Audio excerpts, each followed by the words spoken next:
Olá, hoje nós estamos gravando aqui num lugar muito bonito, muito agradável, o campus da Unicamp, e eu vim exatamente para conversar com vocês num ambiente mais agradável e bonito, né? E vamos falar sobre alienação parental. Você já ouviu falar em alienação parental? Você sabe o que significa essa expressão alienação parental? E você sabe o que nós podemos fazer para melhorar o sofrimento de famílias, de crianças, de pais, de mães que sofrem esse tipo de problema?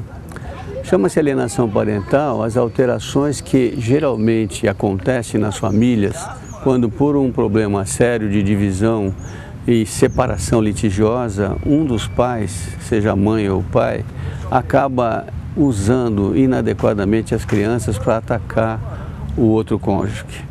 E com isso traz sofrimentos graves às crianças, levando a complicações muito sérias.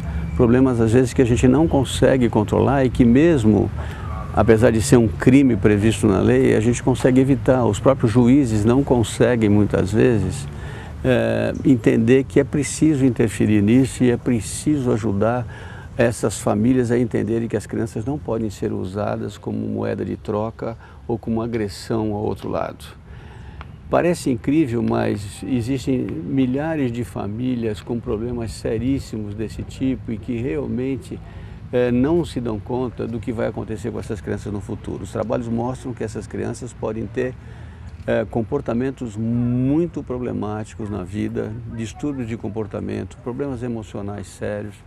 Um trabalho recente publicado de segmento de crianças durante 2 décadas mostrou que crianças que passaram um momento de sofrimento desse tipo, ou tiveram estresse muito grande em casa, ou conviveram com novos casais que se juntaram e que não havia entendimento nem respeito por elas, apresentam problemas graves. Por exemplo, um dos dados é que essas crianças podem apresentar 9 vezes mais tendência de suicídio. Elas podem apresentar mais de 20 vezes riscos de serem colocadas com problemas judiciais e terem que enfrentar cadeia. Grande quantidade de crianças desse tipo que têm dificuldades para progredir, têm dificuldade para ter um bom trabalho e inclusive de um relacionamento conjugal futuro adequado e às vezes, infelizmente, que quando sofreram esse tipo de problema de alienação parental, eles reproduzem e repetem na sua vida de adulto os mesmos problemas que eles tiveram quando eram crianças. As leis são muito claras. Você, quando se separa, ou uma mulher ou um homem se separam, mas tem filhos pequenos, eles precisam entender que as crianças sabem que pode não haver ex-marido ou ex-esposa, mas não existe ex-pai e ex-mãe. O pai é aquele que realmente é pai desde o nascimento, e a mãe é mãe desde o nascimento. E eles precisam ser respeitados. Se as famílias se juntam, tem outros casamentos, tem outras pessoas cuidando, não importa. Essas pessoas devem cuidar bem das crianças, mas as crianças devem saber que tem o seu pai, a sua mãe, que não estão vivendo juntos, mas que foram responsáveis pelo seu nascimento. E esse problema precisa ser discutido claramente.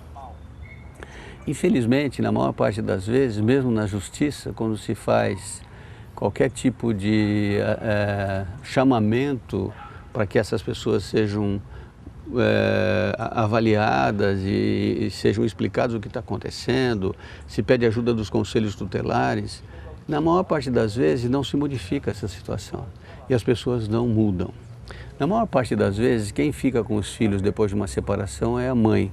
Até porque os juízes, e isso é verdade, e eu acho que eles têm razão, sabem que a relação mãe-filho muitas vezes é muito mais intensa que a relação pai-filho. E é natural que a maior parte das vezes os filhos ficam com as mães. Menos de 5% dos casos as crianças ficam com o pai. Exatamente isso, quando isso acontece, foi uma decisão judicial por algum problema. Pois bem, é por isso também que muitas vezes a maior problemática que a gente tem é com essas mães que acabam agredindo o pai, ou os pais que também agridem a mãe e que acabam levando essas crianças a terem esses sofrimentos emocionais que sempre existem.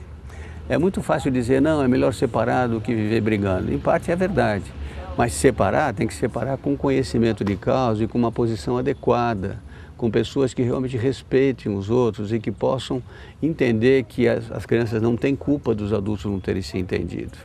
E mais, você muitas vezes também tem que entender que a problemática da alienação parental não é necessariamente usada só quando você tem problemas de separação. Existe alienação parental, às vezes, dentro da própria família que ainda não se separaram. Por exemplo, quando você tem um pai ou uma mãe brigando dentro de casa e um deles faz alienação. Vira para a criança e fala, sua mãe é isso, é aquilo, seu pai não aparece, ele não ajuda em nada, não faz nada. Isso é alienação parental. Isso forma a personalidade da criança. É claro que nós entendemos que a vida não é fácil, que as pessoas têm muitos problemas e que elas precisam realmente, de uma forma ou de outra, extrapolar, colocar suas energias para fora. Mas filho é algo que você tem que lembrar que quando ele nasce, você tem uma responsabilidade para o resto da sua vida. E a infância hoje em dia claramente mostra que um adulto feliz é fruto de uma infância feliz.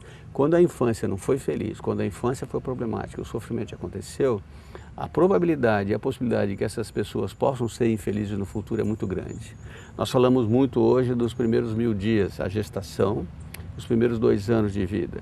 Falamos também da importância até o 6º ano de vida. É esse período de formação intensa da personalidade e é o momento em que essas crianças precisam entender que problemas existem, mas tem que haver respeito e tem que haver uma forma de a gente conseguir dar carinho. E às vezes temos que ir para a justiça, mas infelizmente, na minha opinião, nem sempre a justiça consegue resolver esses problemas. Aí apareceu a guarda compartilhada. A guarda compartilhada é uma tentativa de mostrar que o poder pátrio tem que ser mátrio, ou da maternidade e da paternidade, da mãe e do pai. E não confundir guarda compartilhada com guarda escalonada. Guarda compartilhada não é dizer que a mãe vai ficar 15 dias com o pai e 15 dias com a mãe. Não, pode até acontecer isso. O que precisa é que os dois, pai e mãe, tenham a responsabilidade de cuidar dessa criança, orientar a vida deles e mostrar como é que eles devem ser cuidados e que tipo de educação eles vão receber. Pai e mãe têm que ter autoridade suficiente para ajudar seus filhos a estudar, a progredir, a conhecer o mundo e a ter uma formação mais adequada.